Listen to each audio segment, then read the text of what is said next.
Muy buenos días.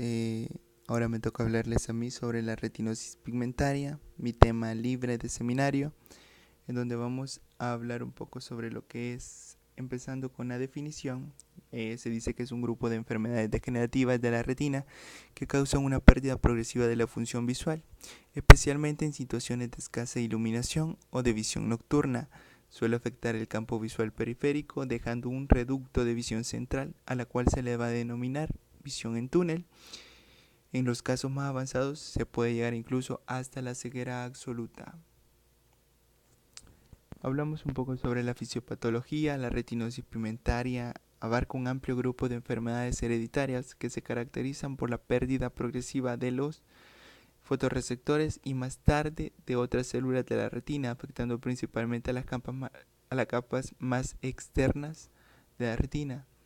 Como podemos observar en la imagen, como ya sabemos prácticamente, la capa más externa es la capa de los conos y de los bastones, en donde prácticamente los primeros que se van a ver afectados generalmente son los bastones. Esto lo que nos va a ocasionar es una pérdida en el campo visual, pérdida en la visión nocturna, y posteriormente se pueden ver afectados lo que son los conos. Esto ya nos va a ocasionar una pérdida de agudeza visual, una pérdida en la detección de colores, en la sensibilidad al contraste. Tenemos la etiología, que se dice que ahorita no hay una causa así clara sobre qué es lo que causa la retinosis pigmentaria. Solo se sabe que es una enfermedad congénita que viene de nacimiento y que hay factores genéticos hereditarios que pueden afectarla. Tenemos que la teoría más aceptada es la presencia de mutaciones de proteínas y enzimas específicas de la retina que causan una distrofia de los bastones mediante mecanismos de apoptosis. Recordar que la apoptosis es una muerte celular programada para evitar daños en lo que son las estructuras del cuerpo. Aunque no se conocen los mecanismos fisiopatológicos, la degeneración de los bastones puede desencadenar mecanismos que provocan la distrofia de los conos, conduciendo a la ceguera.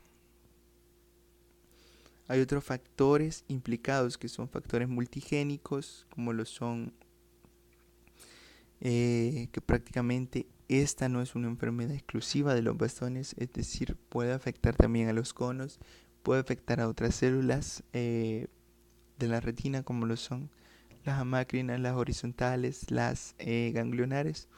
El proceso inicial degenerativo determina las complicaciones que pueden haber posteriormente.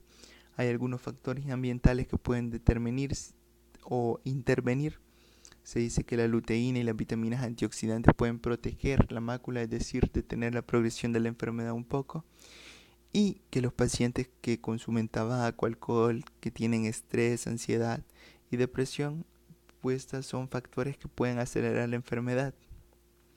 Se recomienda que una dieta sana con suplementos vitamínicos pueda ayudar a disminuir la progresión de la enfermedad.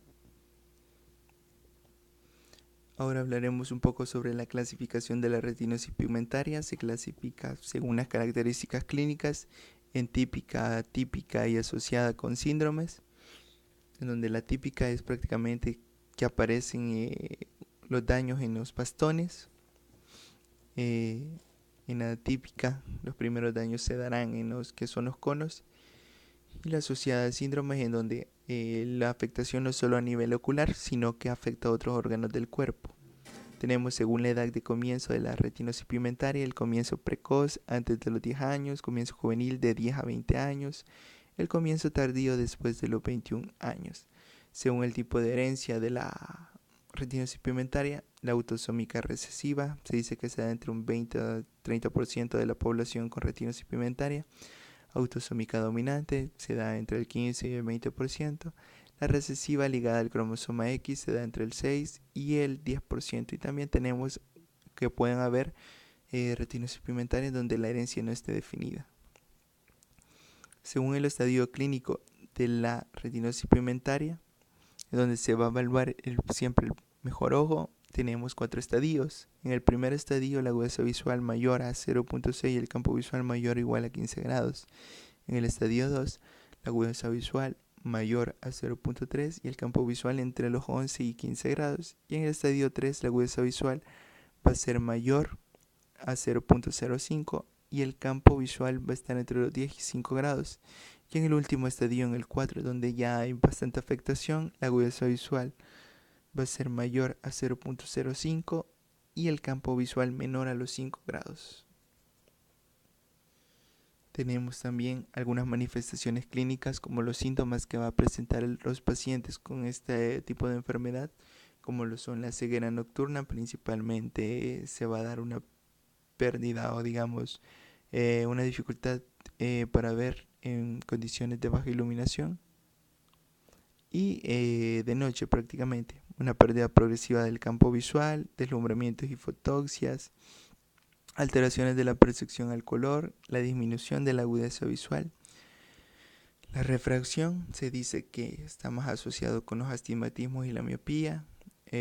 Prácticamente es lo único que encontré sobre qué error refractivo está más asociado a la retinosis pigmentaria. Está asociado a astigmatismos y a miopías. La sensibilidad al contraste se va a ver disminuida, va a haber presencia de fotofobia y van a haber algunas alteraciones en el fondo de ojo y algunas alteraciones en otras estructuras del globo ocular. Entre las alteraciones del fondo de ojo están tenemos tres principales, que son las espículas óseas, la atenuación de los vasos y la palidez seria del disco óptico. Tenemos otras alteraciones como lo son las maculopatías, las druses del nervio óptico, las alteraciones vítreas. Estas otras alteraciones no van a estar siempre presentes en la enfermedad, sino que se pueden dar a medida de avance y se presentan otras complicaciones adyacentes a la enfermedad. Van a haber otras anormalidades en otras estructuras de los ojos, como lo son en el cristalino, la presencia de cataratas, en el queratocono. Prácticamente se dice que puede pasar, pero es raro que pase, que se desarrolle un queratocono a partir de una retinosis pigmentaria.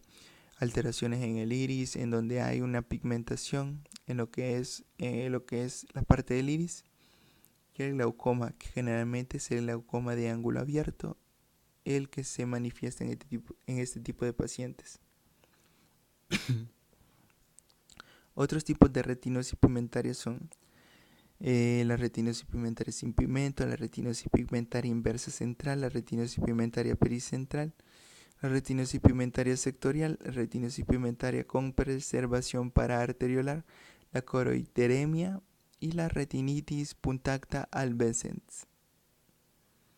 Tenemos también otros síndromes asociados a la retinosis pigmentaria y en donde prácticamente las alteraciones principales que se van a dar van a ser alteraciones en lo que son el sistema nervioso central, sordera, alteraciones como lo son la maurosis, es decir, una pérdida total de la visión, nistagmos, oftalmoplegias y algunas parálisis. Tenemos también el diagnóstico, que principalmente se va a dar con 5 exámenes. El campo visual, que es el más importante, ya que son los bastones los primeros que se van a ver afectados, en donde el campo visual prácticamente va a ir perdiéndose progresivamente. El electroretinograma, este es un instrumento que se utiliza para medir la respuesta, en donde cuando llegan los impulsos luminosos a la luz, estos impulsos nerviosos que tan rápido se transmiten, es ahí donde puede haber prácticamente disminución debido a la degeneración de los fotorreceptores. Se puede ver la adaptación a la oscuridad, es decir, cómo el paciente pasa de una condición bastante iluminada a condiciones de oscuridad, cómo el paciente va a leer, cómo el paciente va a hacer sus actividades en ese tipo de iluminación. La angiografía se dice principalmente que no es para la detección de la retinosis pigmentaria, sino para ver si hay algún daño en la mácula, alguna hemorragia que pueda haber en lo que es la retina. Y tenemos también la tomografía de coherencia óptica, que también prácticamente es para evaluar, valorar y darle un seguimiento a lo que es los pacientes con retinosis pigmentaria, para ver si no hay alguna alteración de lo que es la parte de la vascularización, si no hay algunas hemorragias, y sobre todo en la mácula si no hay ningún tipo de edema o atrofia. Tenemos también el diagnóstico diferencial, hay que diagnosticarlo o diferenciarlo, mejor dicho, de la retinopatía traumática, las enfermedades inflamatorias de la retinopatía paraneoplásica y la toxicidad a algunos fármacos. Tenemos el tratamiento, este es el tratamiento general, el que se da por el oftalmólogo, en donde no existe una cura realmente para esta enfermedad, no existe cómo tratar de detener la degeneración de lo que son las células fotorreceptoras, pero se dice que se puede implementar algunas cosas como son altas dosis de vitamina A que ayudan a detener el progreso de la enfermedad, también el ácido DHA, que es un tipo de ácido relacionado con el omega 3, el cual también nos va a ayudar a detener un poco el progreso de la enfermedad. Y últimamente se han estado probando, hay un estudio que dice que los implantes de células madre pueden ser algunas solución, pero esto realmente no está totalmente comprobado. En el caso del optometrista, tenemos que ya en pacientes con estadios avanzados de retinosis pigmentaria, en donde la pérdida de visión sea bastante grave, al punto de considerarlo de baja visión, es donde nosotros vamos a entrar en la parte de rehabilitación de este tipo de pacientes e implementando los tipos de ayudas que ya conocemos, las ayudas ópticas, no ópticas, ayudas electrónicas y otros tipos de ayudas funcionales que pueden ser muy útiles para el paciente. Tenemos entre las ayudas ópticas las lupas, que son principalmente para ver en visión cercana, prácticamente aumentan lo que son los objetos, los microscopios, que prácticamente también aumentan los objetos, se dice que se puede utilizar a 25 centímetros y se pueden adaptar incluso en las gafas de los pacientes, hay algunos que se pueden colocar en las gafas. Hay otros que pueden tener usos como que son microscopios bifocales. Tenemos también los telescopios en donde prácticamente también se pueden adaptar a las gafas, se pueden colocar en el centro o en la parte superior de estas, o se pueden utilizar telescopios monoculares y binoculares. También tenemos lo que son los filtros, ya hablaré un poco más adelante sobre ello, y los sistemas electrónicos. Recordando un poco sobre los tipos de magnificaciones que vamos a utilizar con estos tipos de ayudas, tenemos la aplicación o la ampliación del tamaño relativo, la ampliación por disminución de la distancia relativa, la ampliación angular y la ampliación por proyección.